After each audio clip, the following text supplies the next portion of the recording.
தேவிப்பட்டினத்தில் ராமர் பூஜிச்சார்னா எப்படின்னா அவர் உருவாக்கி பூஜித்தார்.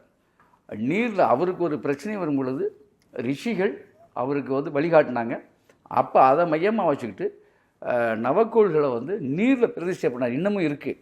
தேவிப்பட்டினத்தில் கடலில் வந்து நவக்கிரகங்களை பிரதிஷ்டை பண்ணி அவருடைய பிரச்சனையை தீர்த்துட்டார். ஏன்னா மனித அவதாரமாக வந்தவர் அவர்.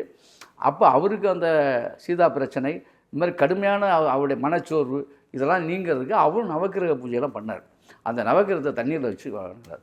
அப்போ நவக்கோள்களை வந்து தண்ணீரில் வச்சு வணங்கினோம்னா சீக்கிரமாக அங்கே அது மட்டும் இல்லை, பொதுவாகவே ஒரு கர்ப்ப கிரகத்தை வந்து தண்ணீரில் வைத்து வணங்கும் பொழுது நம்முடைய கண்ணீர் சீக்கிரமாக அகற்றப்படும் அப்படிங்கிறது ஐயா வந்து நமக்கு அதாவது ராமரையாவுடைய அந்த இதில் வந்து சொல்லப்படுது.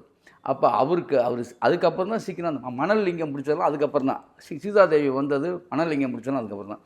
அப்போ இந்த சம்பவங்கள்லாம் நடைபெற்றது.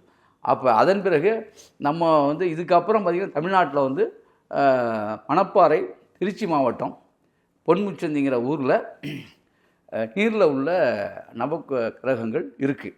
அது வந்து விஷ்ணுதுர்க்கை கோயிலில் இருக்குது. இப்போ நான் சொன்ன ஊரில் இருக்குது. எனக்கு தெரிஞ்சு அதாவது நீரில் உள்ள நவக்கோள்கள் இருக்கிற இடம் இது ரெண்டும் தான்.